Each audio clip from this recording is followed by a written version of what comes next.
My name is Rob. I organize Idea to IPO. We've been doing events in Silicon Valley for many, many years. We have a busy, busy calendar of events. I'd like to highlight 2 events that are coming up. October 29th, we have a venture capital panel, latest innovations and investment in health tech. And then November 7th, another venture capital panel, investment and latest innovations in AI. Both of those events are in Palo Alto. So check out the details for those events and all of our events on our website, ideatoipo.com. We launched officially on February 1st, 2010. At that time, we had no members and no events on our calendar. At this stage, we have over 60,000 members among all our meetup groups in the Bay Area. We've organized, promoted, and produced over 2,100 events. By any, not yet, by any standard, by any measure, we're the most active, most prolific startup event organization in the history of Silicon Valley now. However, since you guys are in such a good mood tonight, I want to expand on that. If we're the most active, most prolific startup event organization in the history of Silicon Valley, and Silicon Valley is the global center of innovation and entrepreneurship, that would make us the most active, most prolific startup event organization in the history of the world. And now you're talking. Our mission is to promote entrepreneurship, support entrepreneurs, build community, and provide value in the Silicon Valley startup ecosystem. To that end, we provide content that is practical, actionable, and relevant, stuff you can actually use to succeed as entrepreneurs. And we believe in building community, because Silicon Valley is an aspirational ecosystem. It attracts people from all over the world who come here to do great things. Who here is not originally from Silicon Valley or the Bay Area? Wow, so who here was born and raised in Silicon Valley or the San Francisco Bay Area? Well, let's hear it for the 2 natives. So welcome. Whether you were born and raised here or just arrived last night, it is important for us to provide multiple channels for you to meet people, build relationships, and grow your network. In addition to our content-oriented events, we also have some fun events on Friday nights. The next one is October 25th, a TGI mixer, thank God it's Friday, at the Hyatt Regency Santa Clara, 8 p.m. to 11 p.m. So you're all invited. With regard to value, it is important that we provide value at each and every one of our events. Not just value for your money, which is important because we know many entrepreneurs are struggling financially. So we make sure that our events are affordable. If you cannot afford the cover charge for whatever reason, come talk to me and we'll work something out. And at each and every one of our events, we make sure that we provide a delicious buffet meal. Is that a delicious buffet meal? Well, I want to thank Procopio for sponsoring that delicious buffet meal. So let's hear it for Procopio.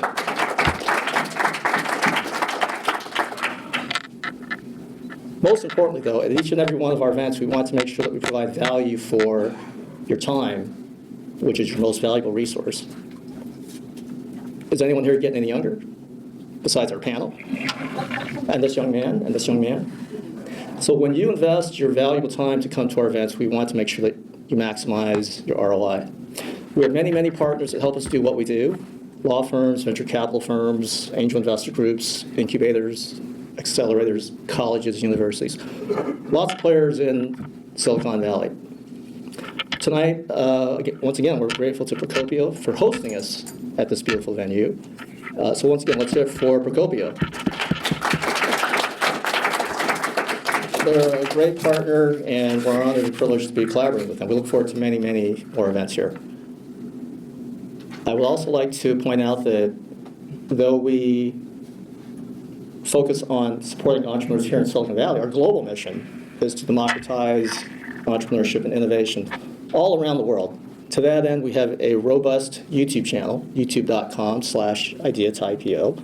Check it out. We have tons of videos there. We've documented and archived many, many of our events. And this rich, valuable content is available on demand, anytime, anywhere, totally free of charge, whether you're in Palo Alto, San Francisco, New York, LA, Maui, Moscow, or Timbuktu. And our partner in this endeavor is Tim Jeggers of Jeggers Films, one of the top professional videographers in Silicon Valley. So let's hear it for Tim. Applause. Thank you, Rob. Thank you, everybody. So I'm Tim. I've been doing the videos for ID to IPO for several years now. I do all sorts of other video and multimedia work around the Bay Area. Everything from pre-production to production to post-production. I do some photography also, product stuff, real estate. You name it, I've probably dabbled with it. If you have any questions about any of that or where to find the content that we've been putting together, feel free to reach out to me. I'll be around all night. And I'll give it back to Rob. All right, so ladies and gentlemen, here's the schedule for the rest of the evening. We're going to have a brief panel discussion, sort of to set the stage before we get into the pitches, which is the main event. So I'll moderate this panel. It'll probably take about 25 minutes or so. We have 10 pitches that'll take us all the way to about 8:45. We have a quick raffle. We have a great prize. And then at the end of the formal program, we have what's called speed pitching, which means anyone in the audience can talk to anyone on the panel for about 2 minutes, and we're going to ring the bell and keep moving along. So it's kind of like speed dating, but it's speed pitching. Okay. So if you need to get up and use the restrooms at any time, just feel free. And there's food in the back. It's a very casual environment.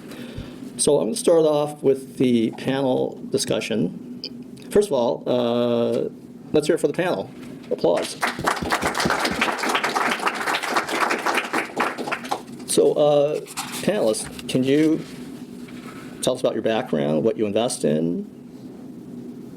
Joe. My name's Joe Jasin. I am managing director at a small VC firm called DNA Partners. Why are we called DNA Partners? Because we invest in the entrepreneurial spirit of your DNA. That's our phrase. And our tagline on our business card is we invest in people. The vertical that we invest in is, we say, digital media value chain technologies. Yes, that is a mouthful phrase, but if you think about it, digital media and how it's transported end-to-end, wired or wireless, so the encoding, decoding. So again, digital media value chain technologies, not creating content, the transport of digital media. The geographies that we invest in are USA and China. We're a little over 3 years old. We have 18 investments, split portfolio between those two geographies, and we have a representative in Shanghai, LA, and San Francisco, and we're excited to be here. And I've been in Silicon Valley for 22 years, so I'm a Silicon Valley bred guy, and I travel in China about 30% of my time for many years now, and it's a great adventure. Thanks, Rob. Carol. Maybe it's this one or this one. We can test this one. Wait, hello? Yeah, thank you for inviting me today. So I'm Carol. I'm the VP at an early stage VC fund called Fusion Fund. We focus on Series C and Series A technology company here, focus on US market. I personally grew up in China and I lived in Hong Kong for a couple of years doing, management consulting and investment banking. So pretty late stage. So now I joined Fusion Fund in early last year. We're focused on very early stage. So it's pretty different experience for me. It's a lot of things, to explore and to learn, but a lot of fun and passion here. For us, we focus on, deep tech and health tech. So basically it's enterprise software, industrial automation, and health tech. My personal focus is a bit more on vertical AI, insurance tech, fintech, and enterprise software, etc. Our first check size, from 500K to 2 million, and also we reserve capital for follow investments. Right now we have a bit over 15 portfolio companies under management, and we're we have 2 funds under management right now, and we look forward to investing more in the future. Thanks, Carol. Good evening, I'm Andre. I'd say first and foremost, I'm an entrepreneur, like several of you in the room. I had only one company, but it did really well, and it was called Beat the Traffic. It was actually better than Waze before Waze, and we had quite a bit of traction, actually much more than they did, and I had an offer to take me out, and I took it. But among the things we had really good IP. They were dated back from 2001 when I started it, kind of in my garage, with really good algorithms for routing with traffic, and companies like TomTom, Garmin all kind of read on our technology. So there was a good exit for me. And actually, I tell all about it in that book. And I have a few on sale after the show, if that's okay, at a discount from the Amazon price. And brand new cover, because actually I got I sold out all of them, so we have a new cover now. Since that, basically I've been doing many things. I've believe in angel investing. It's almost like more a labor of love than anything so far, but I'm part of the band of angels, pretty active. Actually, I'm sponsoring a company in the band these days called Active.io. You guys want to look into it. And made about 19 to 20 investments so far. I had a few exits, a few losses as well. I'm also actually a classical composer. You can check on my website, I do that. And lastly, because I noticed that a key part of the value I created was intellectual property. I mean, there was a whole period of time where IP was not fashionable, and notably certain VCs were saying that didn't really matter that much. And I've always thought that was not a good idea. I think it's very valuable. And definitely the companies I invest in, they all have something special in that domain. And I've also discovered that some of them that maybe have the potential but haven't kind of done the work are maybe available actually to coach them. So that's kind of the last thing I do. Thanks. Looking forward to the panel. Roger. Okay. That's all this. Hi, good evening. I didn't expect to blow you away so early. Let me use that one. You always have that effect on crowds. Yeah, no kidding. Hi, my name is Roger Rapport. I head up our emerging growth and venture capital practice group here at Procopio. That's my day job. Before Procopio, I was an entrepreneur for 10 years and had an exit. Wasn't the multi-generational wealth creating event that I think it should have been, but learned a lot of lessons. I think it was Gary Swart from Odesk who said, experience is what you get from a startup when you don't get anything else you want. So lots of experience. So I advise clients from inception through exit during the day, and I do angel investing on the side as well.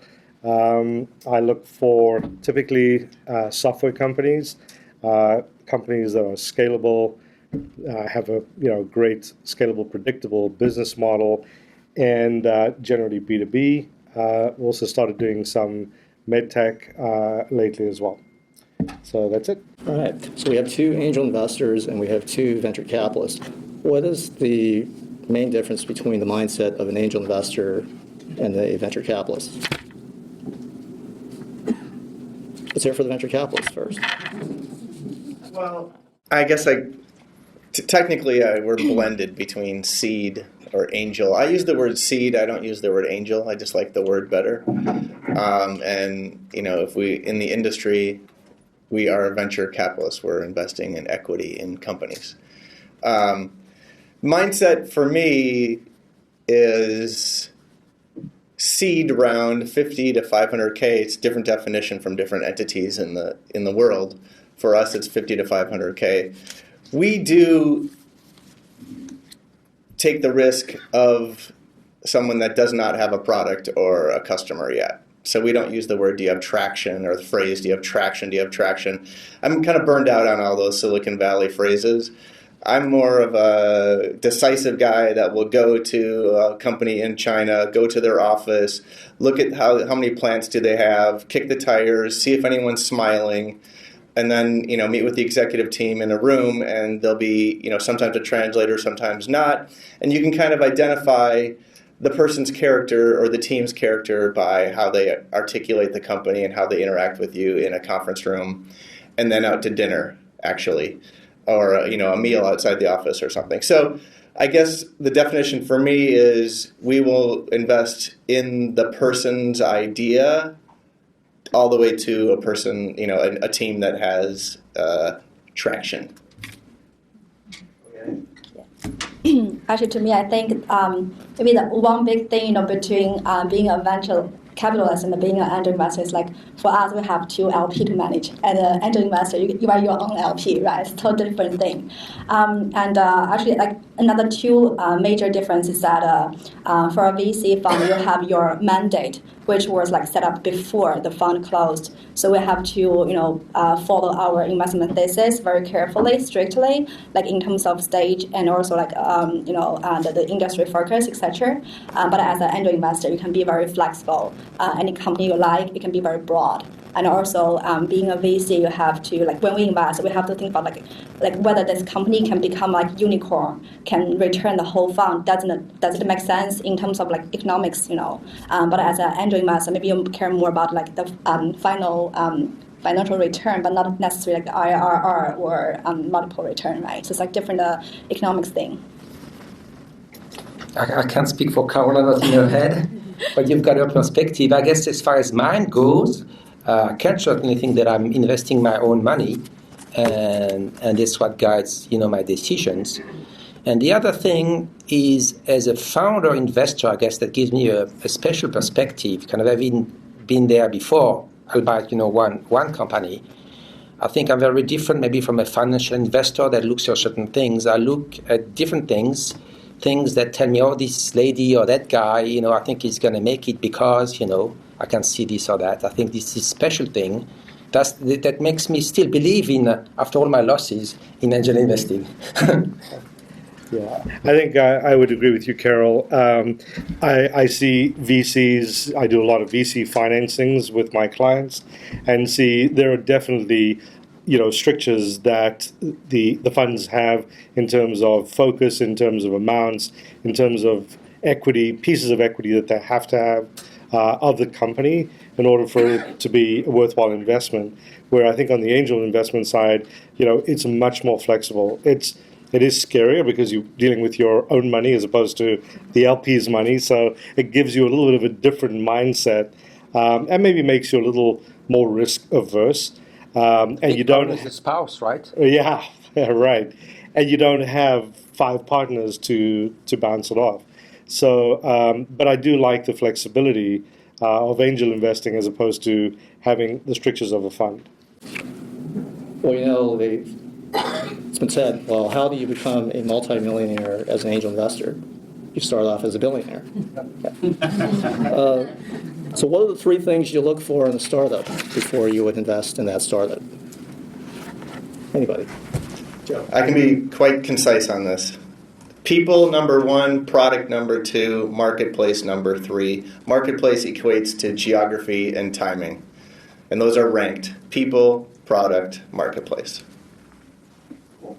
I think I basically agree with you. Also, like team, product, marketing are the basic 3 things we have to look at. Of course, because based on our stage, we also want to see the product market fit, like early, maybe client traction, a little bit like adoption, or a little bit like revenue. Depends on the type of company. But the 3 factors definitely is like the most important thing to us. I cannot say like which like product or market which one's more important, but team definitely is like number 1 factor. We care the most. And as far as I'm concerned, since I mostly invest as part of a group, as I said, band of angels, there's a bunch of other people looking at other stuff generally. But I tend to zero on stuff that maybe I'm kind of a uniquely placed to look at, and kind of I really like to look at what they have done with their intellectual property to date, depending on how early the company is and what's there. So that helps me a lot to look at these documents or the lack thereof. And curiously, their financials too. I learned so much from looking at the actual QuickBooks file as opposed to the projection in the slides. The differences sometimes are pretty interesting.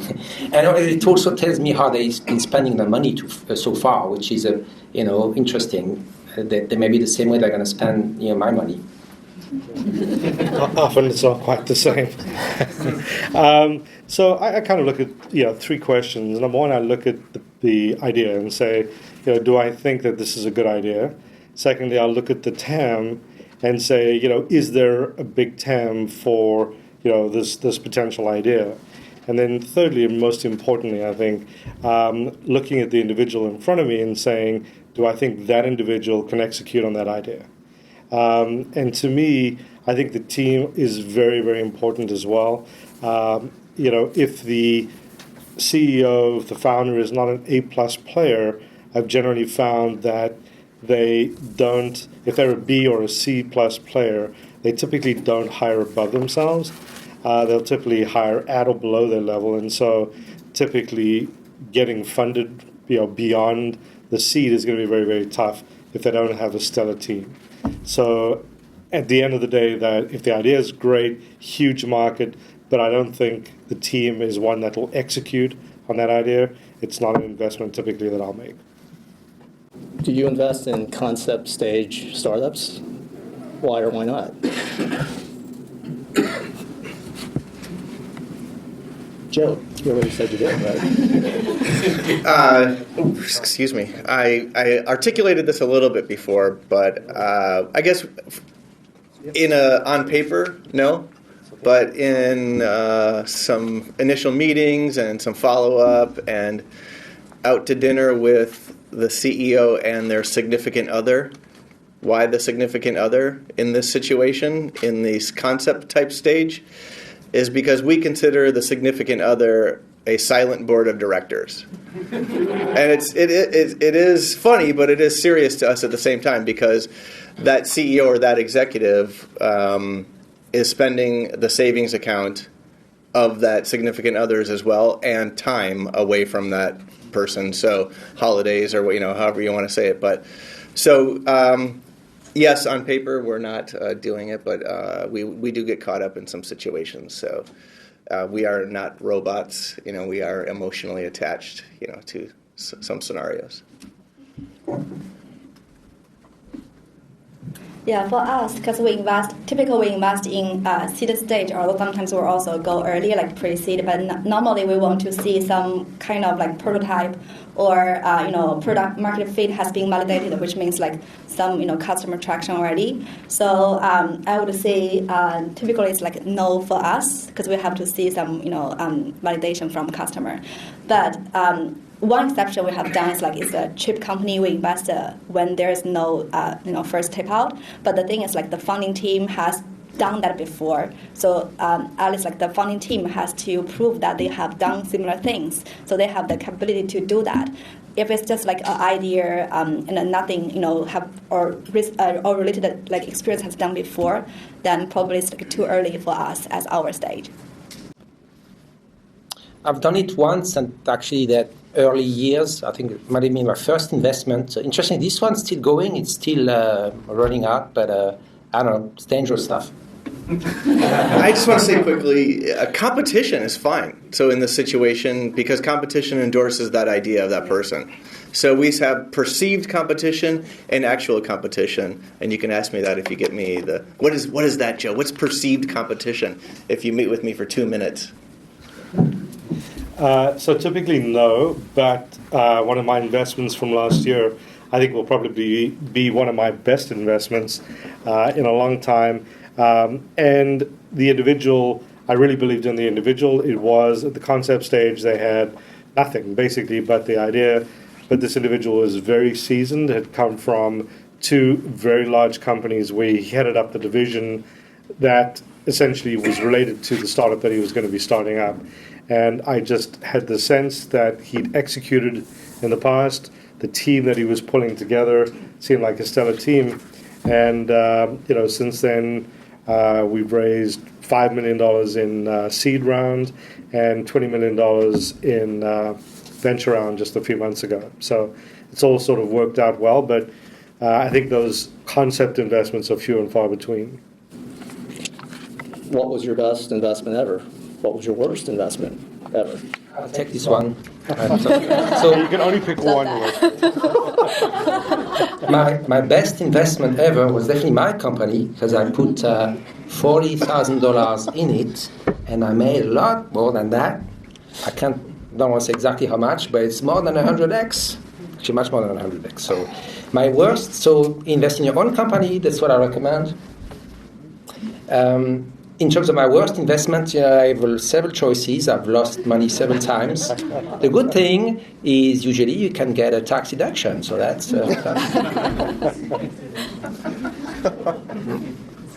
I can take this one. Well, technically, I joined the Fusion Fund since early of last year, right? So far, my deal flow, like, nothing died, so far. So I don't want to talk about, like, any, like, reverse deal flow because I haven't seen, like, failure so far because it's within a short period. But for the best deal flow, I think all of them are great. Probably I can say, like, one of the reasons that, very great or successful company. So I guess most of the audience have felt about the earthquake last night, right?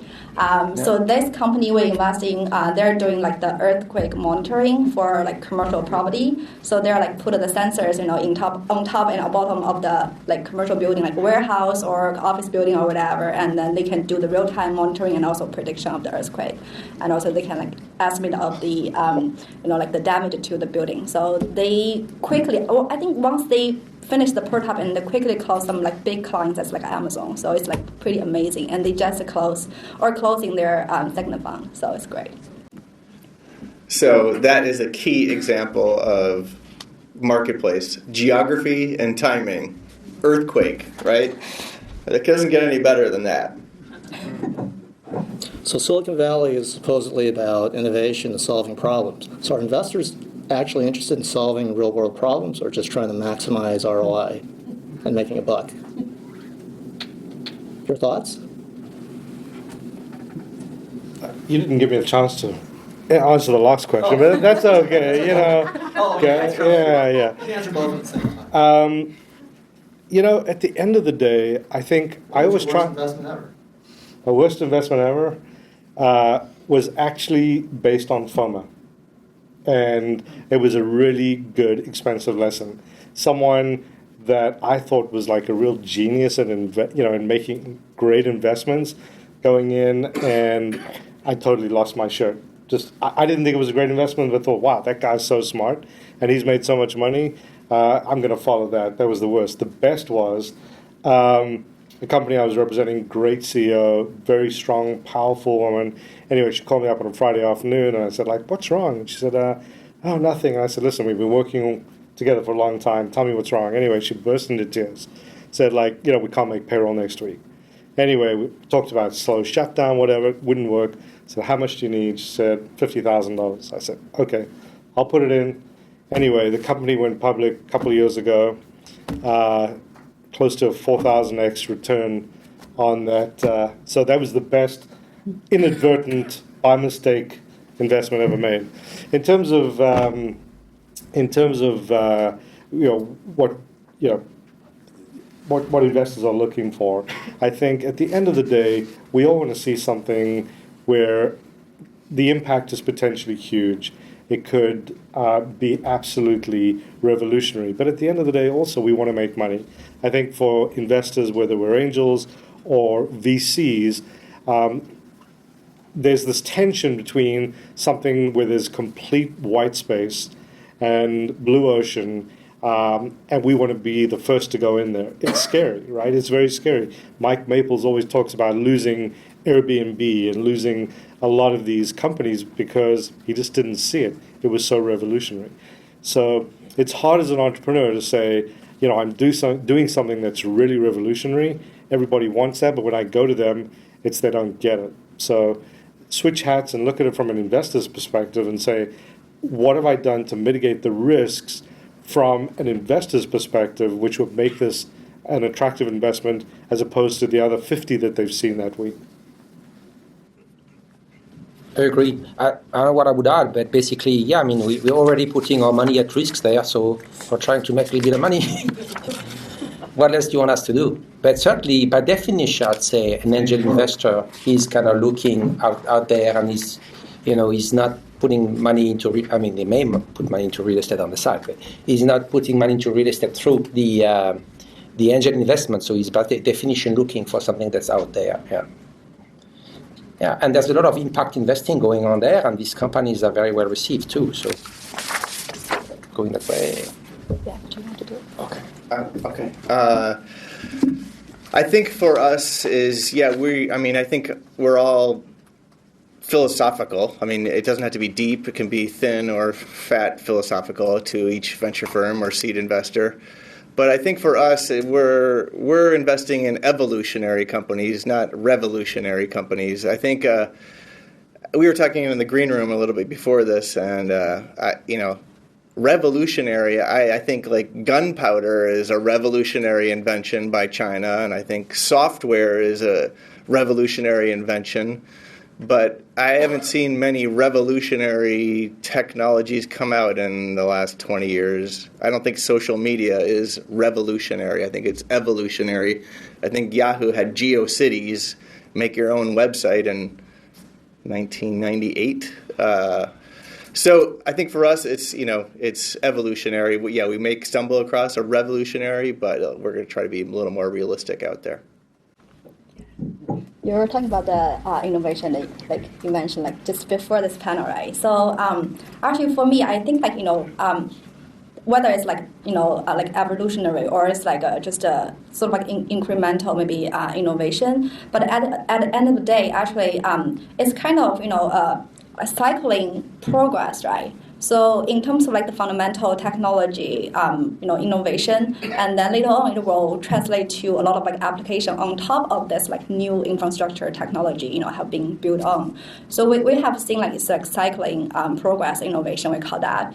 So no matter it's like a very fundamental, or very, very like breakthrough technology, or it's like a big application on top of that, at the end of the day, as long as it's solving like some real world problems, then it's a good investment opportunity for like VC funds like us, because we have seen it's like helping or bring the benefits to the world, and it's also like bring the financial return to us. So to us, like although like Fusion Fund we invest in deep tech and health tech, but for deep tech we also means we both invest in like frontier end tech, but also like enterprise software or like this kind of low tech, but also have like very disruptive like business model innovation thing. So we see both the different side are innovation in the technical world. I'm going to chime in again. I know I could be a microphone hog here. But Bill Draper, not Tim Draper, Bill Draper told me something in 2001 when I had a mobile software developer community here, and he attended one of my meetings. And it made me think about the ecosystem of venture investing quite significantly. He was so genuine and sitting down with me. He's like, Joe, and I was doing a startup at the time, an enterprise mobile software company. And he said, Joe, we wouldn't be anything if we didn't have you guys with your ideas. So it really made me think, okay, this is a tier one venture capitalist sitting down with me telling me that like he needs me just as much as I need him. So from that point on, philosophically for myself, I put less weight on raising money and an equal weight on the people and the idea. So I think of, I tell the entrepreneurs or whoever I meet with, whether we invest in them or not, that the venture capital or the money or the currency is really just a tool in the toolbox. It's just part of the ecosystem. And we put, at DNA Partners, we put equal value on that. The people, the currency, which is, investment, the tools in order to create the intellectual property. So equal ecosystem of weight. All right. So here's my last question for the panel. So 2019 has seen a lot of turbulence, political, social, global. 2020 is an election year. So what do you see happening in 2020? Can you make a prediction about something? You're on video. I'll start, but I won't make a prediction.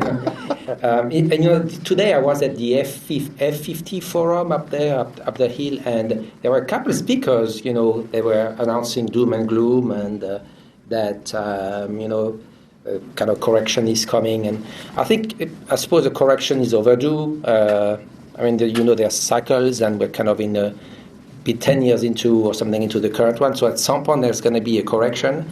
Is it going to be next year? I don't know. I think to some degree the playing on the interest rate is making this whole thing artificially strange. But this being said, for you entrepreneurs, it shouldn't matter that much because as far as I started my company in the worst downturn of the downturns, right after the dot-com bubble crashed. So that was a bad timing. In October 2001 or something. After September 11 too.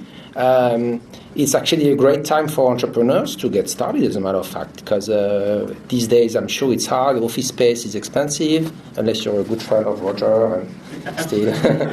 everything's expensive right now, so it's got to be difficult for entrepreneurs to get it going. Capital is always available, because money's got to be somewhere. People don't put it under their mattresses, do they? I don't. So they've got to invest it in some place. So it's your job to make it kind of really attractive. Anyways, passing on to... I can take that. Yeah, if I can predict it accurately, I probably will be like billionaire next year. But I think one thing that I kind of feel like pretty certain about that is I think the innovation, the investing activities in US and the global is still continuing. Although we have seen slow down in terms of the total number of deals and the total number of capital invested, starting from like Q3. So all the like pitch book and the money tree report are already out there. So you can, if you are interested, you can read the reports. But like I think maybe one or two sectors, among all of that, like healthcare and software is still growing very fast. So if you're seeing like healthcare, it's really, really very hot right now. The reason because that is the fundamental technologies kind of achieved some breakthrough progress, and also because of the deep learning AI stuff, then it will augment the innovation in healthcare. So I think that trend is still continuing. So that's the thing I will feel like pretty confident. Getting used to this one. I have definitely an opinion on this, and I lived through the dot-com bubble, and I had sold my company before it actually, so I was fortunate on that. But it was a huge exodus of investors in mobile software after 9/11 as well. So what I want to convey to you today is, we've had 10 years of growth, and that's been amazing, and it's been on the history books. But at DNA Partners, we've been looking at this chaotic USA as an opportunity. Where there's chaos, there's opportunity. That's what we think. And we look at this. We looked at our two different markets, USA and China, and we thought, there's definitely chaos on one side, and accommodation on the other side between USA and China. And then we looked at the Philippines, and we looked at that president. And that's a chaotic president over there that is really organizing chaotically. That guy is literally, I'll say it on film, kicking ass over there in the Philippines. So we thought to ourselves, well, we've got kind of a chaotic president in the United States, and there's a chaotic president in the Philippines. So we think there's opportunity in those two markets, so to speak. So we're going to start looking into research into the Philippines while it's chaotic. We like it while it's chaotic because there'll be a lot of scrambling going on, and then it could get more organized. And then the USA and the Philippines are very close diplomatically, so we're liking that market. So again, where there's chaos, there's opportunity for us. Thanks. So I think that whether it's 20 or 21, I think there will be a recession. There will be a tightening of capital. Having lived through 2001 in Silicon Valley, 2008, on both sides of the table. So a lot of the companies that I represent are looking for capital, whether it's angel or VC funds. And after 2001, the terms changed a lot. Finding investors became a lot more difficult. Finding, great terms became more difficult, and it was the same in 2008. I think that when you look at something like WeWork, going from potentially a $50 billion valuation down to a $10 billion valuation, for investors at the later stage, maybe they're going to be, more likely to put the pencils down for a little while. I don't know. As I'm counseling companies, on the legal side and developing funding strategies, we're looking potentially at the kinds of instruments that we're taking money under. We're looking at maybe taking a little more to get us beyond the next, 24 months maybe. A typical rule of thumb is you want to take money for 18 to 24 months. You don't want to have a whole bunch of money sitting on the balance sheet. That's just really expensive money. But if you see some clouds on the horizon, maybe that factors in. If you're looking at doing an uncapped safe, right? Maybe you don't want to do that if you don't think you're going to get the significant uptick in valuation when you do the price round. So these are some of the things that you would be thinking about. From an investor's perspective, I think that there's great opportunities, right? Because when capital does become more scarce, when later stage and earlier stage investors put their pencils down for a while, from an angel investor's perspective, I think it creates a lot of opportunity for us, where we may have to really fight for the best deals. I remember in 2008 seeing a lot better deal flow because of just the timing. But just from my perspective and advice to you is to think about the instruments that you're selling to investors and thinking about the amount of money just in terms of where we may get this recession. All right, let's hear it for the panel and their words of wisdom. Applause. So now it's time for the main event. We have 9 presenters, 2 minutes, no slides, followed by 4 minutes of feedback from the panel. This is not a contest. No one's going to get ranked first, second, third, fourth. The whole point of this event is to get solid startups in front of deal-hungry investors. So we're not going to state a dollar amount verbally because we want to stay in compliance. However, the panel has the executive summaries of all of our presenters, and so they know what that's all about with regard to funding. So let's get started. So this is going to be the order of presenters. Programming Hero, Rumely, Torque 3, CryptoWork, Nutrasystems, Nucleaf Tech, Cruise Ship, 10x1, and Happiness Factors. So first up, we have Programming Hero and John. Applause.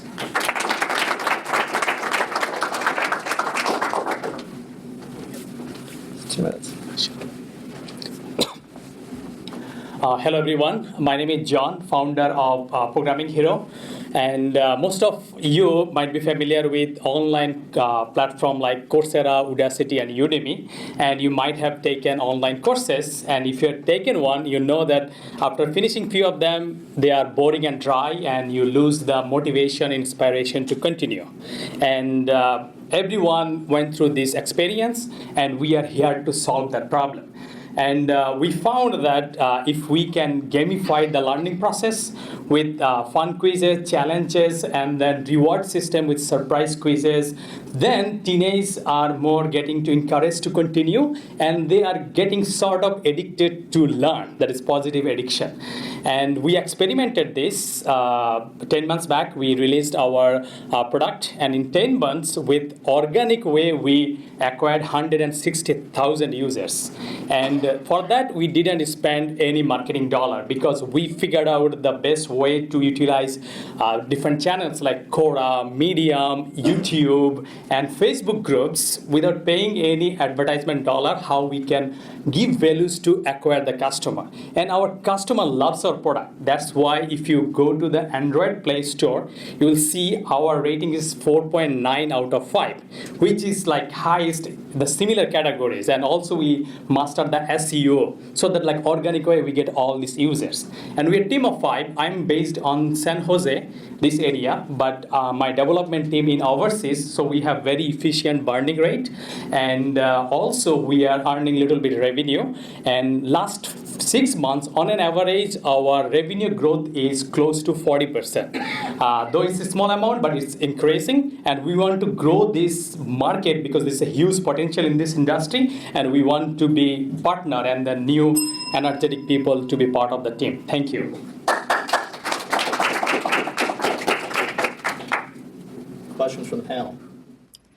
So can you talk more about your business model? Sounds like you're targeting to individual users, right? Yes. Do you consider selling through maybe school district, or through like the teachers community? Yes, school district is one interesting market. We tried out that market. The problem is the transaction happens really slow model through the schools, but there is an opportunity to go through that market through different clubs like ACM or Science Club and those things. We checked out this market, but but we find out that this would be our maybe future goal to go to the school way. It's a huge business over there, but there is a barrier to entry because the curriculum sets like 3 years ahead of time, and it's a lot of bureaucratic way. So school is a potential market, but we are putting this little bit in the future.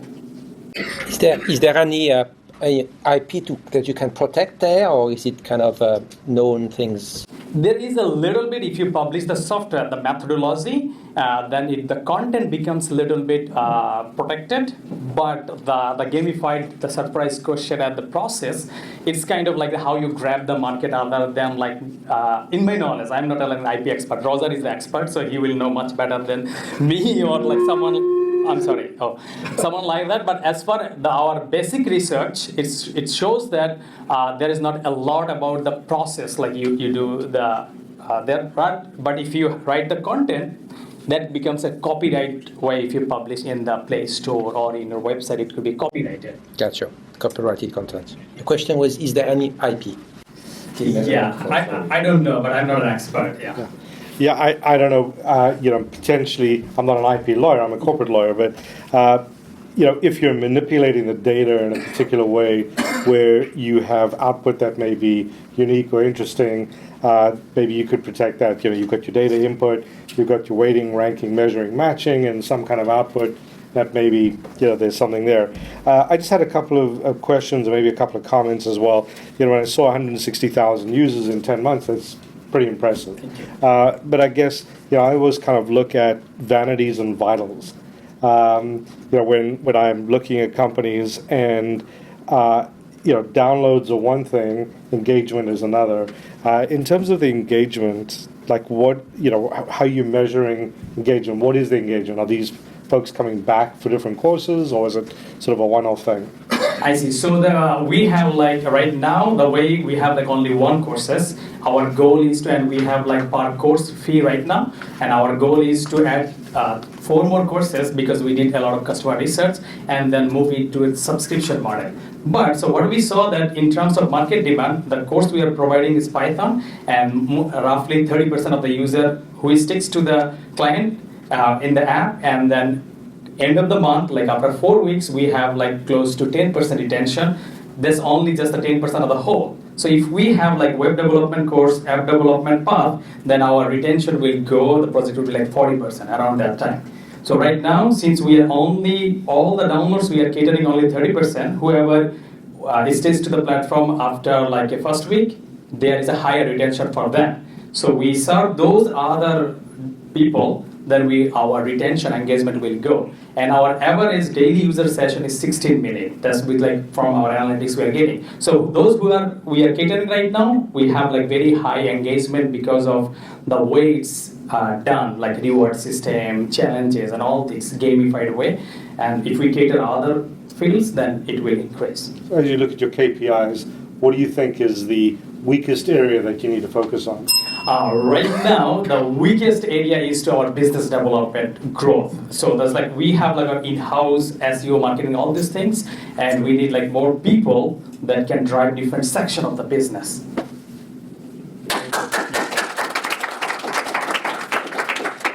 By the way, just to set expectations, no one, I don't think, is going to write a check tonight on the basis of 2 minutes and 4 minutes. Nor are they going to take money out of their mattress and give it to you on the basis of. However, they may be interested in having a second conversation, which would be an outstanding outcome. So keep that in mind. Next up, we have Rumali and Jill. Applause. Good evening. Hello, everybody. So I'm Jill Lindenbaum. I'm the co-founder of Rumali. And I just wanted to start by saying that last year my son had no math teacher. And this year in his high school, there's no physics teacher. And we live in Piedmont, which is a pretty good school district. And it seems to be the new normal because teachers can't afford to live here anymore. And that goes for city workers, nonprofit employees, and other community professionals that are vital. And the housing crisis, as we all know, is really severe and getting worse. And that's just not here. It's especially bad here, but it's across the U.S. At the same time, there are millions of Americans that have a large house with extra rooms, and they also need money. They also need help in the home or companionship, especially those that are 55 plus boomers and seniors who have no savings for retirement and are aging in place. That's why my co-founder and I are building Roomily. It's a housemate matching and rental property management tool for live-in landlords. So that means it's landlords that have the spare rooms that want to find long-term housemates, and we offer services like vetting and background checks, as well as compatibility matching, like a dating site.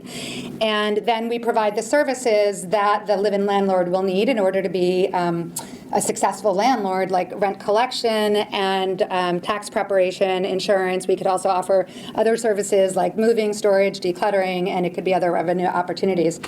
Our go-to-market strategy is based on key partnerships that deliver both the demand and supply side on the user for the users, as well as the trust. And I want to mention that the design of the user experience and the product features all revolves around trust, convenience, and compatibility. So I have many years of experience in tech companies. I worked at pre- and post-funded startups, as well as large companies like Google in product and marketing. And we're raising money to address capacity and continue momentum. Thank you. Thanks for the great talk. Can you explain, to me, hearing your talk, I think of Airbnb, and there might be a way to get into that space if they so choose. So can you explain why they won't and what makes it impossible, or why is it not competition? Well, Airbnb is a hospitality travel company. In fact, their ultimate goal is to have an airline. Apparently, is the latest thing I've learned. They've made a lot of acquisitions in the hotel space, and they have a lot more high volume transactions. They don't they offer some of the features that offer trust and reviews, but they're not built for an ongoing relationship like a live-in landlord needs for a long-term housemate, and they don't offer compatibility matching based on lifestyle, based on habits. They just haven't built their product for that. And what's your business model? Our business model is based on, we collect the rent on behalf of the homeowner, and then we take a percentage in an ongoing monthly reoccurring revenue model, as well as an upfront matching fee. Thank you.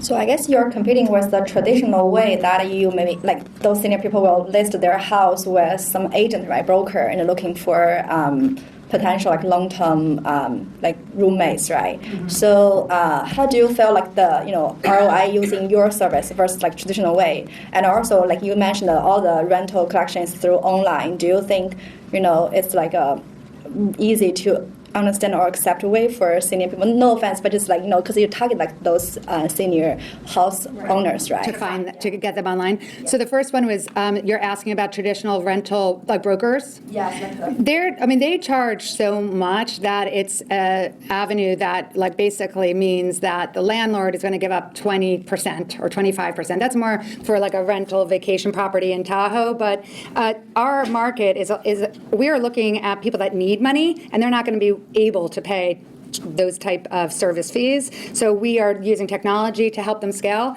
And the reality is, getting back to Airbnb and your second question, is the 60 plus or 55 plus market on Airbnb is the fastest growing host market. So we're beyond the point where boomers can't use technology. And if it's designed to address their needs and the product fits with unlocking the value around trust, and it's built on a friend of a friend, we're really kind of driving for a friend of a friend feel, then they feel safe. And there are other areas that are proving this type of technology adoption in this segment, out from other apartment listing sites where there are seniors online to just technologies for health and Facebook as well. Just a comment first. Perceived competition versus real competition. You don't have competition laid out. You didn't speak about it on our document or in the presentation.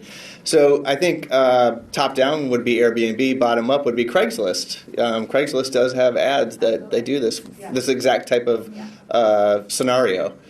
And then just to highlight for the rest of the room, The panel talked about team as priority number one, and the first 2 or 3 presentations, no one's talked about their team. I had mentioned that I have experience in that, but I didn't. Co-founder. And a co-founder in the rest of the team. I see the whole team. Okay, yeah. okay, People, great. product, marketplace. Right, yeah, got it. Yeah, I had the same thing. I was wanting to know about your co-founder and Yeah. what the complementary skill sets were and Yes. that kind of thing. But also just in terms of where you're at, in terms of development, Yeah. life cycle, where are you at? Yeah, my 2 minutes went too fast. I was supposed to get to that. So I do want to address the team. My co-founder has built social programs, and the team has real estate experience in SaaS. And we've been working with Oakland Unified and have a lot of traction with teachers, finding housing with teachers.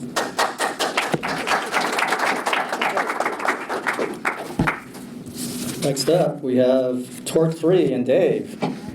Let's hear it for Dave. Applause. I don't know why I brought this up here. So hi, I'm David Elzy, CEO of Torque 3.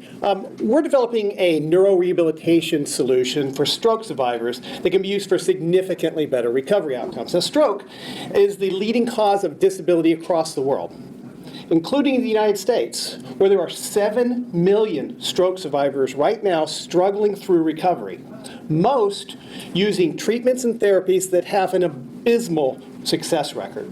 And this is where Torque 3 can make a profound difference. You see, we radically enhance neuroplasticity. Our platform delivers a hyper-realistic, interactive VR simulation where our patients perform intense, deeply immersive, task-oriented therapy. Now, this platform is mostly VR and robotics. And these robotics not only give us full motion simulation, accurate feedback from pedaling and steering, and even wind simulation, but probably most importantly, we can completely mitigate the effects of hemiplegia during treatment. Now, our team is very experienced and has the hard-earned innovation, scientific, and execution skills necessary to bring this solution to the $24 billion U.S. rehabilitation market. Now, we currently have an amazing proof of concept prototype that I highly recommend anybody here coming and trying out. And we have a deal to start our clinical trials in Germany this coming summer. So that's it. I only have 14 seconds.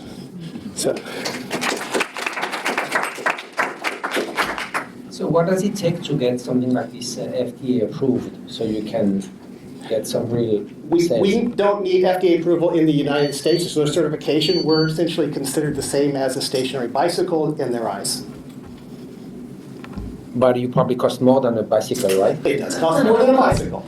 However, we are affordable. And to get to that point, our business model, at least in stage one, in phase one, we deliver these things at no cost and no commitment to inpatient facilities in each region where we start phase one. Instead, we have a per-use model where we do revenue sharing, 25%. This is pretty much a medical industry device standard out there that they use. Now, we also use existing CPT codes, so we're not innovating a new form of treatment. Oh.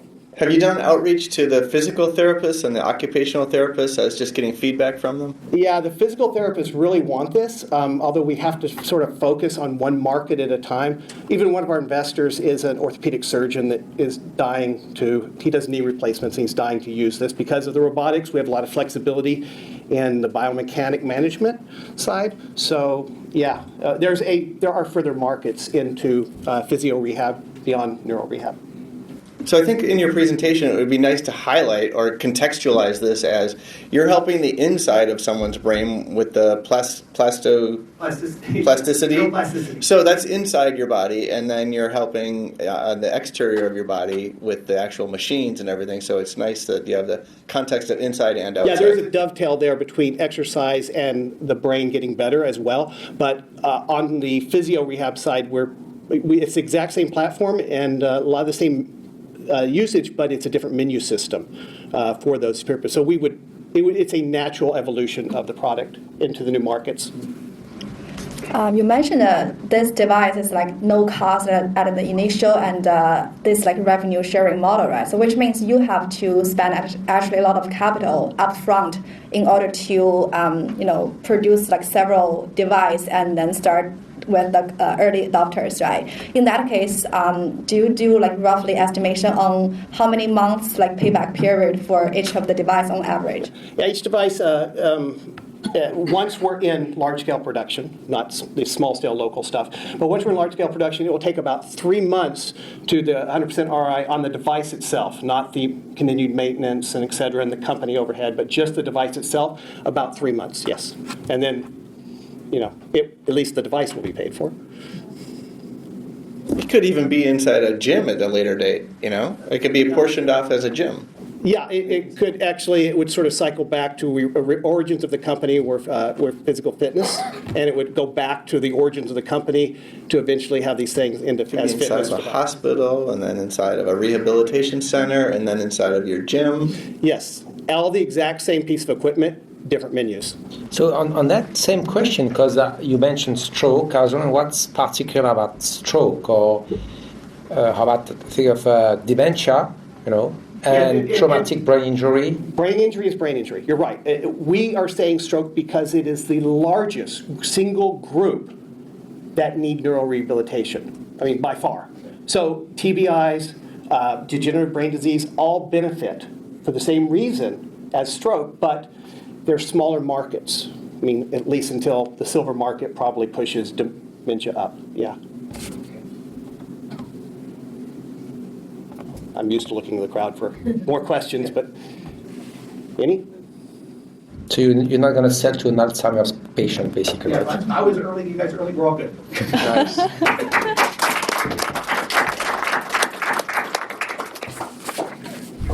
Sorry. Next up, we have Crypto Work and Zoe. Applause.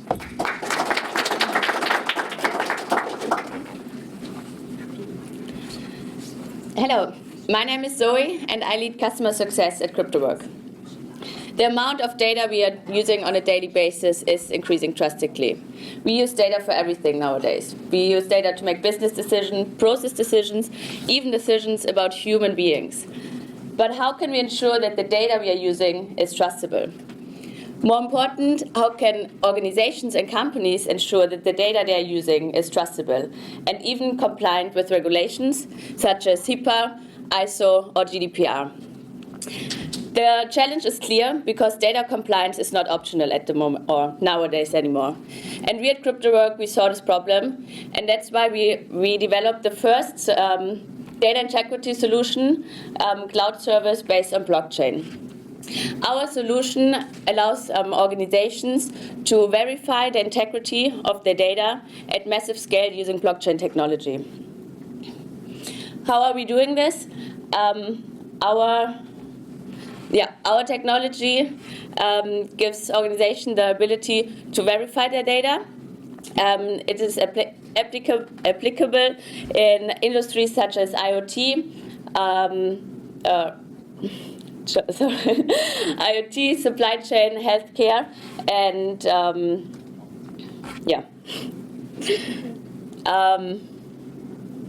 sorry, I'm a bit nervous right now.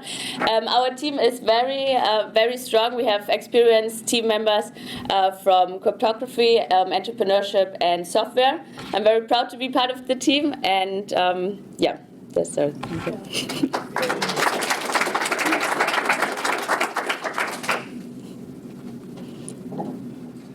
It's quite a big, sorry about the microphone. It's quite a big feat that you're taking on here if you talk about your industry horizontally. Do you have any specific verticals that you're going to try to go after? And you didn't talk about the team, again. And the revenue model and business model and, who, what, where, when, why, and how? Yeah. Of course. So actually, the perfect customer for us is so we are doing B2B enterprise SaaS model.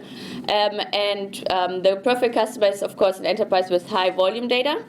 And they have or struggling with regulations, data compliance, and audit processes.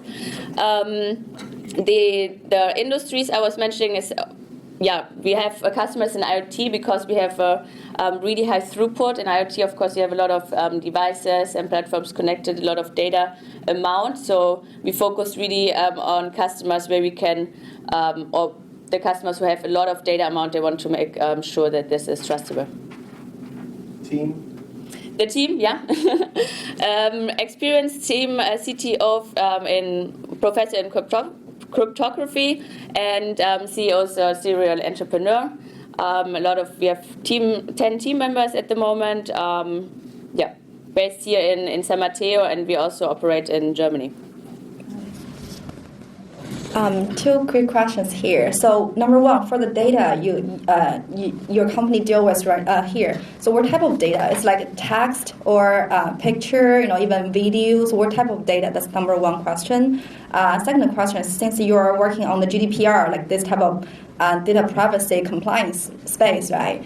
So how do you help your customer to comply with the regulatory requirements? Like, do you get some authorization from certain regulatory? So that means as long as the customer goes through your process, then they're in compliance. So do you need any sort of authority or certificate or something from certain regulatory?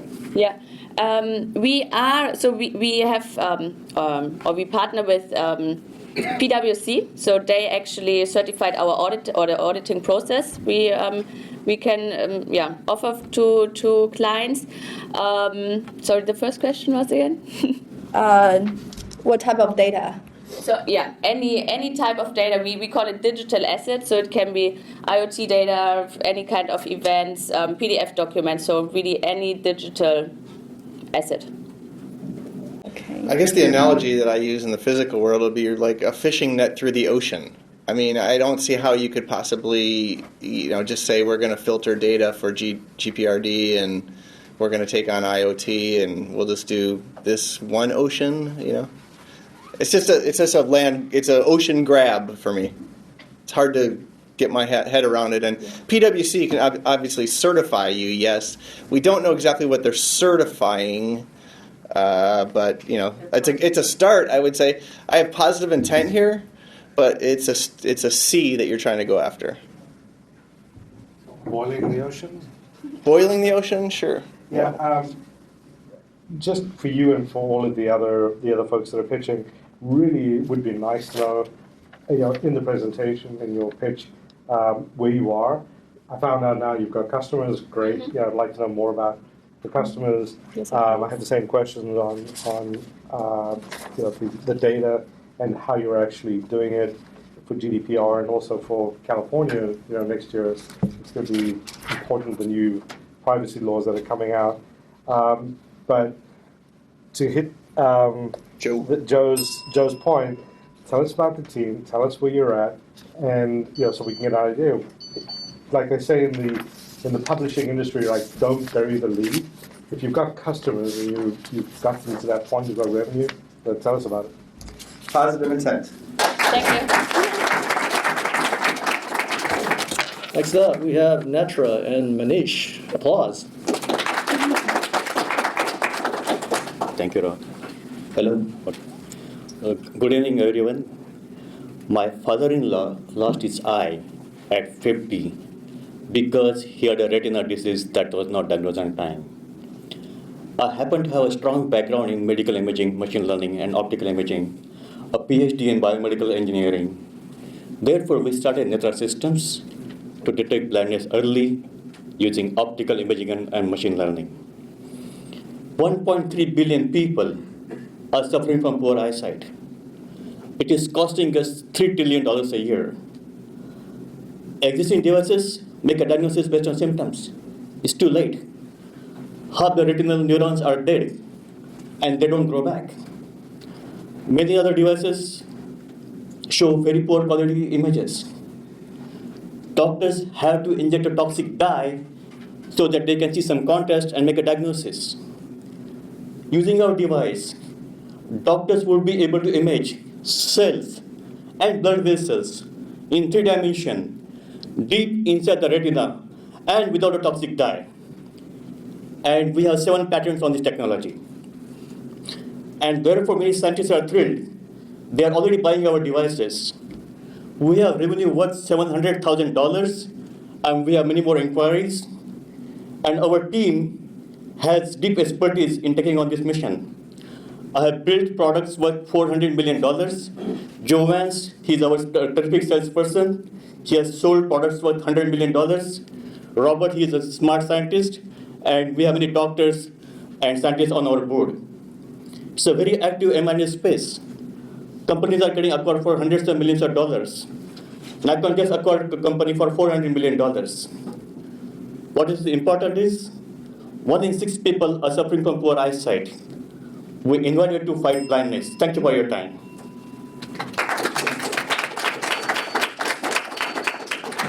I'm going to jump ahead here.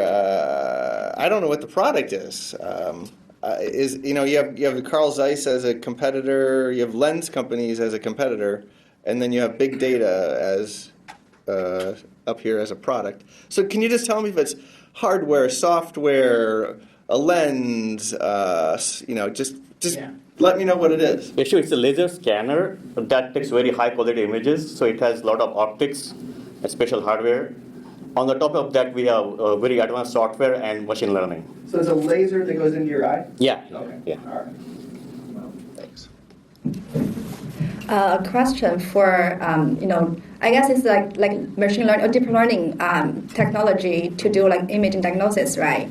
So my question is around like the training data. Where do you acquire the training data, and also how accurate is the results of that, and also will you have this liability risk, for those type 2, error? Yeah. So we have agreements with our customers and our beta testers who would share the data with us. But our initial focus is just to get the device in the market. So our customers are scientists who are doing research on the eye, and their patients, they're essentially scanning the animals. So the liability is pretty minimal in this our current market. And we don't need FDA clearance for this market. So we can get as much as $50 million revenue just in the scientific market.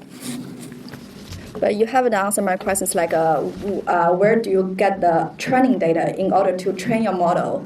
Yeah. So when we sell our device to customers, we also But before you sell your device, you should have your algorithm ready, like trained already, right? Yeah. So in order to train that model, then what type of... So we don't give everything at the front. We just get the hardware out there first because they're pretty happy just to have the hardware. In fact, all the traction we got because they found out that we are building something, and so they just wanted the device. And then the training happens in parallel, and then they get their upgrades later. So we get we have a SaaS model where they would customers would pay later on. So essentially, we are selling the MVPs right now, and then we will sell the software when it's ready. We have a prototype, but it's not ready yet. Okay, got it. I'm interested to understand what's the effort to get a device like this go through all the necessary clearances. And I was wondering if you're if the amount of money you're seeking, since you're writing it there, is not too little for what you need really to accomplish that. So if I answer the first question, so it's only a 510K, pretty simple to get the predicate devices, which are already out there. So it's pretty fast process. But again, for our current market, we don't need FDA clearance. We can, because they are scanning animals, so it's pretty low risk. Research, right? Yeah. I didn't understand your other question, if the money is not enough or something. Or? Yeah, I don't know. It's I'm not an expert actually in health tech, but I see usually people raising huge amount of money. So I see you're not looking for a lot of money, and I was just curious why. I'm a pretty frugal person myself, and we just manage our money really well, and we have customers. For the audience, he's asking for $400K. And that went through my head as well. It's way too little of amount of money. Would make an investor anxious that was such a small amount of money. Oh no, that's the bridge file, and we do need $2 million. We have to close within the next 6 months. So so it's $400K is just the bridge so that we can service our current orders, and $2 million is something we need. Really need the for Series A. All right, and I want to say something a little bit lighthearted. Okay. Sure. So I really liked your passion in your presentation. And it was almost like you did a Chairman Mao impression. Oh, wow. Thank you. I'm just going to say, your Series A, it looks like a really small number for a Series A, and if you're looking for institutional investors, it'll probably be tough to find, because for big VCs, that's a very small amount, and probably not worth their time. So maybe that's more like a seed, really. Anyway. Thank you. What was the number? What was the amount? Secret. You can see that. Keep my discussion offline, please. All right, next up, we have New Leaf Tech and Rachel. Applause. Hello. Water is life.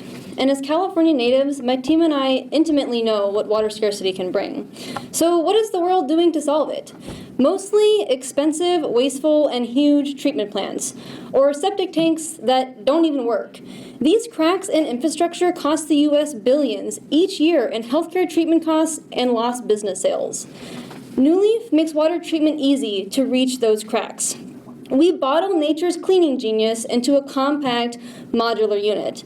You can see our smaller urban farming unit in the background, in the back, but a full-size Nutri would treat 350 gallons a day and also has bioenergy and vertical farming components.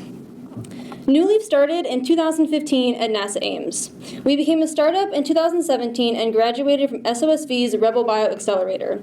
We have 2 breweries committed and 3 municipal units in negotiation and have sold several urban farming units, including to MasterCard. We also have a U.S. patent pending. And we are currently partnering with venture networks to leverage a seed into a Series A. Over the next 3 years, we will create a strong presence in the alcohol and urban farming markets in the Pacific Northwest, complete our municipal and agricultural units, and be ready to expand across the rest of the U.S. And our total U.S. market is $270 billion, and with a focus on the Pacific Northwest, it's $6 billion.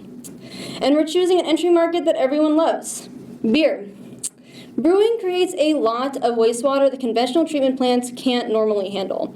And our competition for on-site treatment starts at $100K. For smaller breweries, this is completely impractical, and a $5,000 Nutri is a fraction of the cost.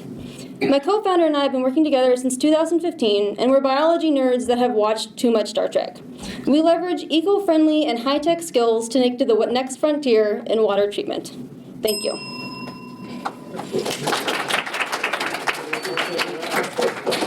Two minutes. Questions off the bat, and I was watching it because giving explanations to somebody else, but now I'm very intrigued. So does this work for household wastewater? The first question. The second one, as I was wondering, is do you have a way with this product to get some sort of an ongoing revenue, or it is just like a one-time purchase for the device or contraption or however you... So for the first question, the unit can hold 300 or can treat 350 gallons a day, and that is about a household of 3 to 4 people. So it can help off-grid community or have modular units to help bigger communities.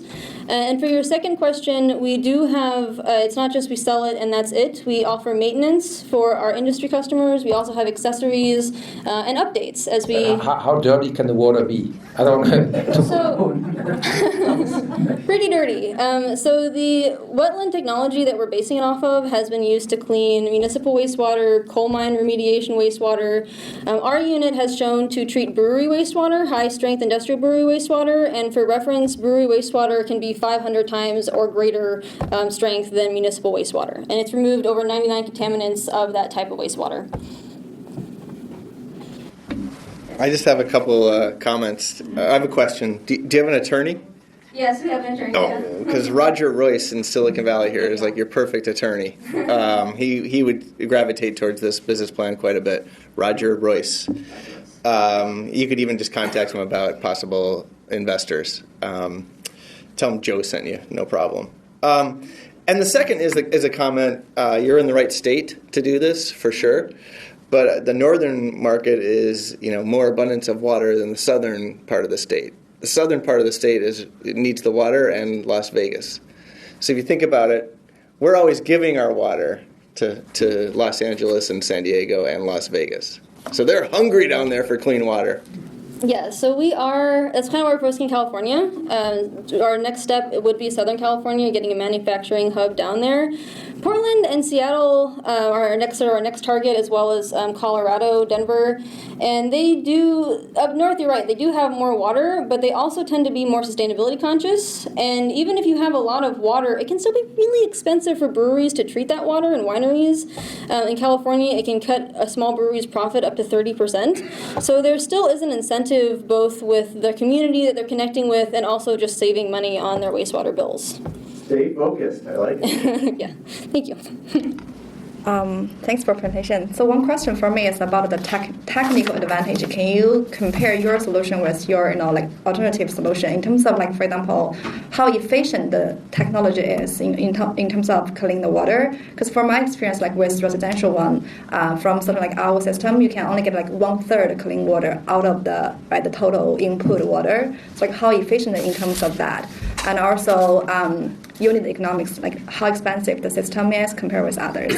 So I'm not sure what exactly you have connected to your house. I'm guessing it's some sort of gray water thing, but we're talking about like sewer water.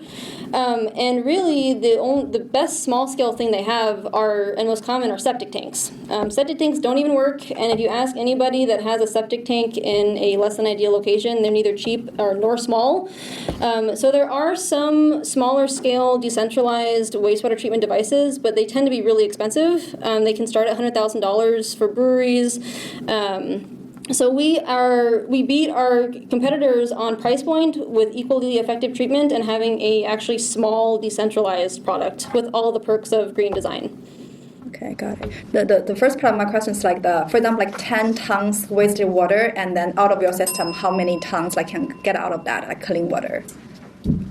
What's the yield? Is it 1-for-1? It's pretty much 1-for-1. I mean, because the idea is that you discharge it at the end. If you want to be able to discharge it, especially for breweries, and sometimes breweries can't even discharge on site, and that's why they have to actually move if they want to expand production.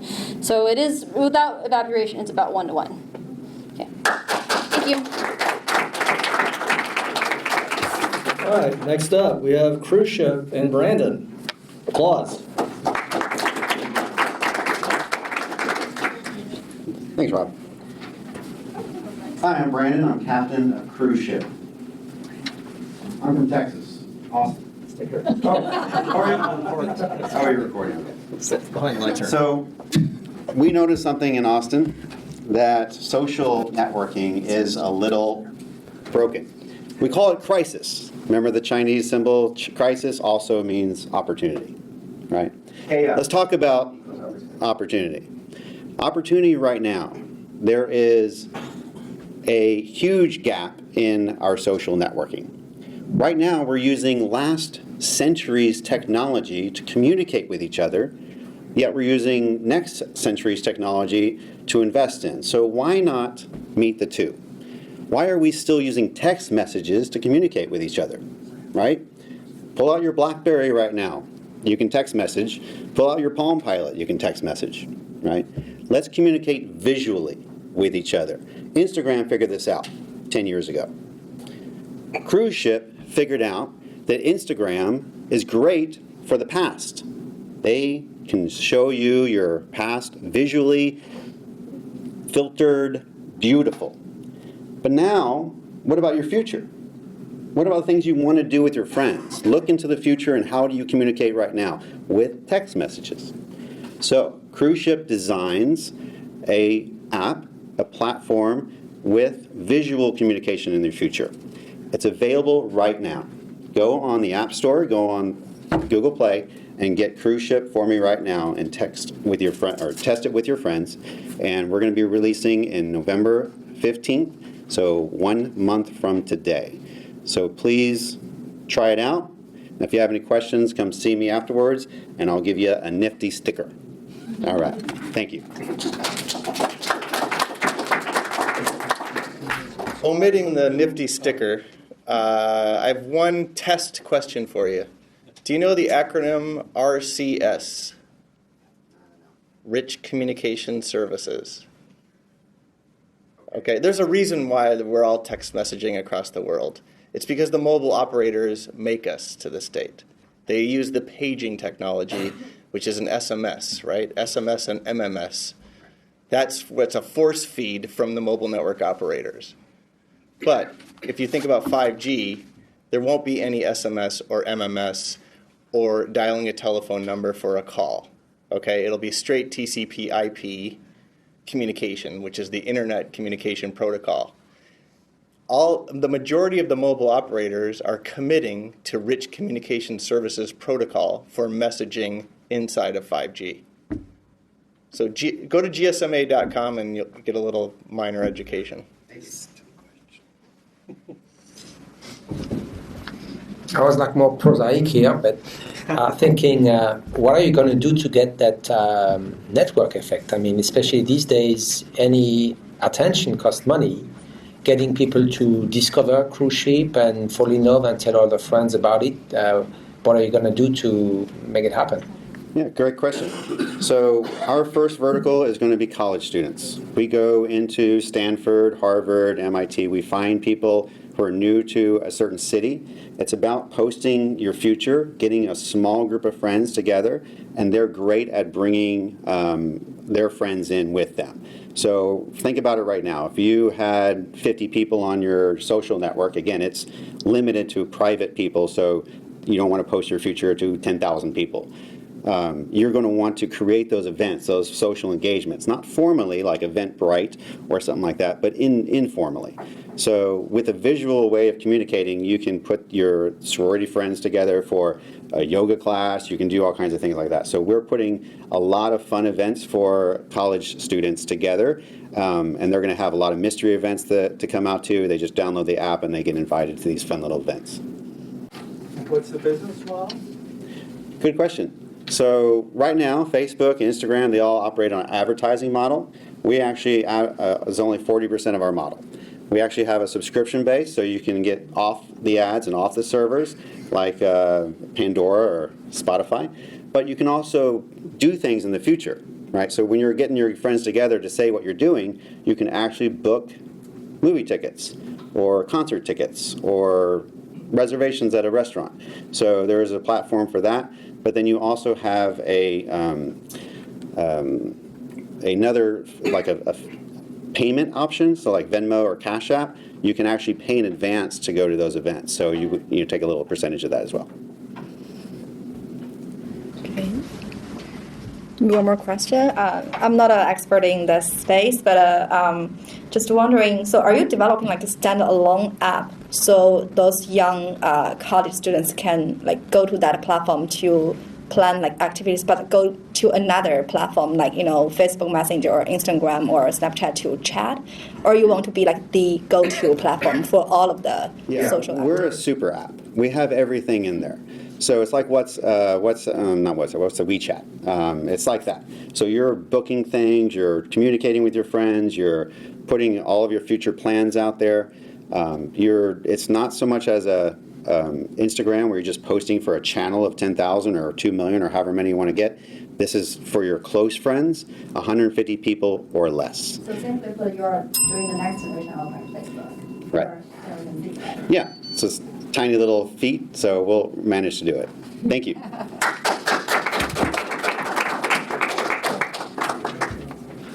All right. Next up, we have 10X1 and Peter. Applause. Hello, good evening. Nice to meet you here, and I'm quite happy to talk to you. So, my name is Peter Czernetsky, and I'm the CEO of 10X1. 10X1 makes complex business software simple. So, if you think of complex business software, it's not something like two guys can put together in 2 weeks, but it's something like if you have a company of a few thousand or tens of thousands of people, and you have to do some serious stuff, it is it. So we are the competitors of SAP, NetSuite, Oracle, Microsoft, and so on. And we have plenty of functions. So far we have built 1,200 functions. And we can deliver all these at the fraction of the cost of SAP and all these other guys. So actually some of our current customers and prospective customers, when they first see us, they don't believe us that we exist. Secondly, they tell us that, hey guys, you should sell all these for a much higher price.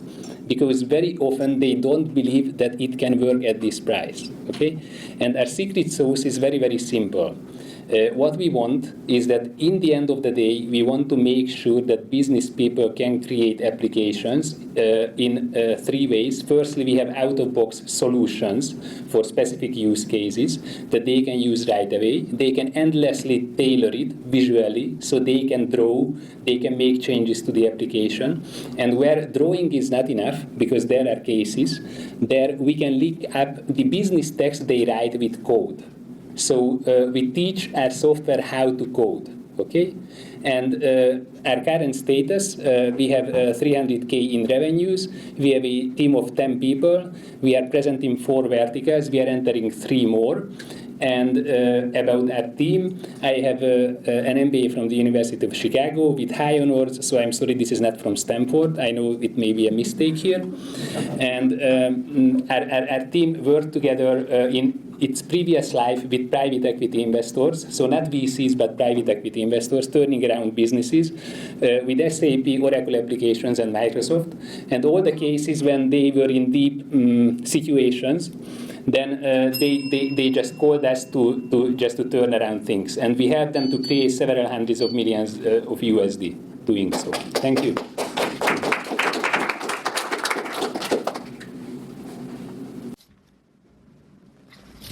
So if I got it right, you're a full-blown competitor to SAP and Microsoft and these guys. And in which... So your software must be available here today, right? Yes. Is it do you self-provisioning? Yes. So, or you need to be here? You can sell remotely and everything. Yeah, I think that for one simple reason, because we think that if we take the US and we get it as our market, I mean, we make it. We could be big in Europe, but it's nothing. I mean, we have to be here. And besides that, I think that the proper investors, let's say, with the proper mindset, with the proper terms, are here. So we could get investors in not seconds, but I think in weeks, where we are now. I mean, there is tons of money, and there are plenty of investors, but they have a, let's say, tilted mindset. And let me not elaborate on this right here, okay? But I can tell you more. How many years have you been doing this? We've been doing this for 8 years, and our current product has been up and running for 3. So we completely written the whole stuff something like 3 years ago. Mm-hmm. And do you have your own servers, or it's all hosted with... So far, we have our own servers, and let me tell you why. Because our clients are running so complex stuff. So this is not rocket science, okay? Don't get me wrong. But when compared to simple calculations and simple jobs, I mean, these are machine heavy very often. So just like, I don't know, running calculations for a 3,000 people of sales force and calculating all their sales commissions and everything. So paying for this on Amazon or any of these would just be a higher price than we charge for our service. So that's why we do have to have our own servers. So we are building this whole firm just like, I don't know, just like low-cost airlines. So we put everything together, every piece one by one, what costs us more money here, there, and then we play with all these just to make sure that the price stays quite low. Mm-hmm. Okay. Yeah, one question is, what type of customer you're targeting? You're targeting like small business or large corporation? And also, can you elaborate more about the problem? Because so far I don't quite understand what's the needs to combine everything together. Like CRM and the HR system, imagine the layout, the function could be totally different for different teams, right? So what's the must to have needs, like why the customer want to combine everything together in order to pick the best one, in each vertical. Okay, firstly, I fully agree with you that the days are gone when customers are buying everything together. No way. So that's why we split everything into solutions, specific use case for specific industry, a specific group of clients. And our customer size is between 50 to so far 16,000 employees. So this is the smallest and this is the largest. And what we found was that the larger the customer, the better they like us, and the more they understand what we have and why it is good for them. So that's why we decided to focus much more on any client above 1,000 employees. Mm-hmm. So what's the best, or the most important benefits you bring to them so they want to buy, one? Two very, very simple things, maybe three, but two mainly. So firstly, price. Again, as I tell you, you can ask them. They tell us in the face, even during the discussions, during the purchasing discussions, that, hey, we don't believe it, that you exist. This is number one. And the second one is flexibility and clarity. So they themselves can self-service later and self-maintain the stuff we build together with them, these two. So cost and clarity. Mm-hmm. Thank you. All right. Last but not least, happiness factors, and Anita. Applause. Good evening, everyone. This is Anita from Happiness Factors. And I want to start with the question. How many times in your life have you checked your emotional wellness? We all know that each of us go to a doctor every year to check our physical wellness. But not many of us take time to take care of or be conscious about emotional wellness, and that leads to different problems, including psychological as well as mental, emotional, and not achieving our fullest potential. As per one of the Forbes article, emotional wellness is a $4 trillion industry worldwide, and over 300 million people are suffering from depression. But many of them don't go to the doctors for fear of stigma, for fear of how much expensive it is, and most of the times the insurance doesn't cover more than a few sessions and only a small part of those sessions as well. So we use neuro-linguistic programming, that is NLP, MER, hypnotherapy, energy healing, and human psychology to create platform-independent apps and solutions. And not just the apps, but we are creating the whole ecosystem. We have some competitors in the industry like Headspace or Calm, which already have found customers in companies like LinkedIn, Adobe, and several other high-tech companies. So we know that there is a big market out there, and these players are still pretty young, so there are very few players in the industry. And while researching, we also found that even though the companies buy this app for the employees to use, many times the employees don't use them because it says, okay, do step 1, then do step 2, then do step 3, which is very tedious. So we are creating our own unique gamified approach, which is patent pending, and we have a team of coaches and therapists who advise us on how to tweak it to make it even more interesting. And also, our team has some professors from Stanford and Golden Gate University and Mission College. Sorry, I'm out of time.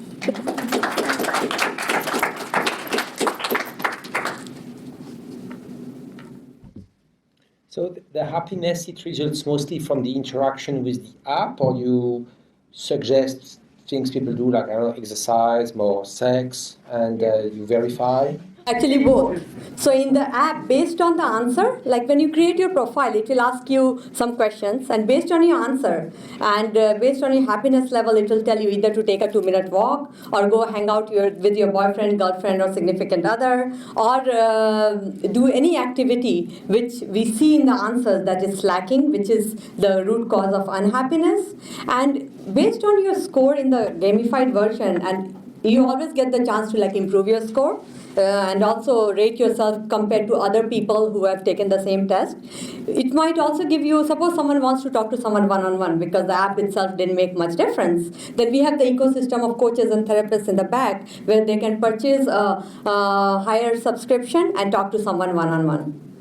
what's your overall goal? I mean, do you want to sell it to individuals as an app, or do you want to approach health management organizations and try to justify its clinical value? So what our goal is, our business model is B2B2C, just like Headspace. So what we want to do is every company has a employee wellness budget, right? Every HR has an employee wellness budget, as well as the vice presidents of their particular units.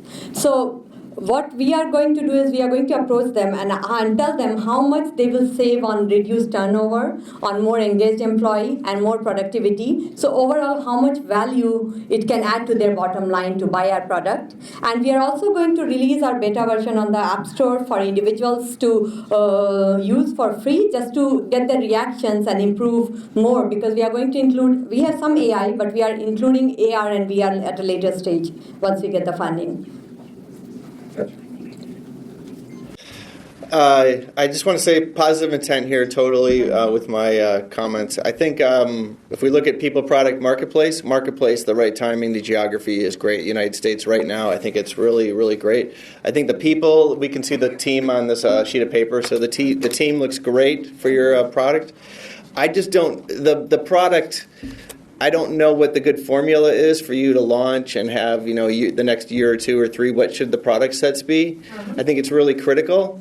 And I think it's, I'll use a phrase for myself, keep it simple, stupid. Yes. I think if you try to do too much e-commerce and associated, it would get kind of difficult to be a part of your curriculum. And I think, with a lot of apps that are, for meditation now, yes. I think that's, you fall into the similar realm, and you keep it simple, and that's really ideal. That's my opinion. No, I totally agree with you, because I spoke to John Chambers and he gave me the same advice, that make it simple and let the customers tell you what to include. And also I agree that most of the meditation apps, they are there. So I'm combining, like, even meditation is part of some of the modules, because that makes you happier, right? So I'm combining psychology with the mindfulness. Understood. Yeah, that's great. And I just have one comment. I think a lot of the demographics, Generation X and above, they're just starting to get into meditation. Yes. So, in other countries, meditation started a lot earlier when you're in your single digits. Yeah. So if you could start your curriculum at a younger age, it would be really great. So if you start with approaching families. Yeah, actually, I have been invited to speak at Monta Vista High, which is a major school in Cupertino, to stress the importance of meditation to the teenagers who are 18, 19-year-olds. So I'm spreading the word and getting the visibility by doing those speaking engagements and workshops. And I also have a book on Amazon, which has been appreciated by the mayor of San Jose. I won an award for that as well.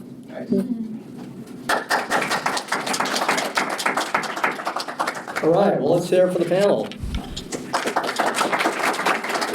Let's hear it for all our presenters tonight.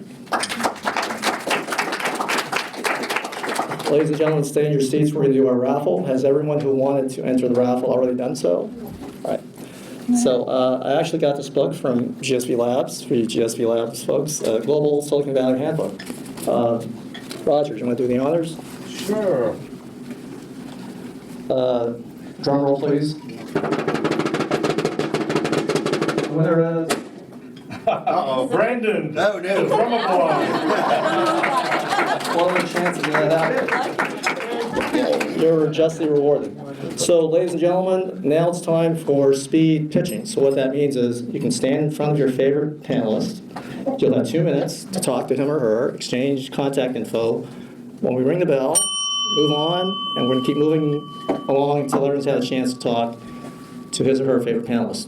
And we have a bouncer in place to enforce that policy, Amy. And we would like to leave the building by 9:15 p.m. If you want to continue the after party, meet me at the Rosewood. I know it's Tuesday night, not Thursday, but check it out anyway. So let's go.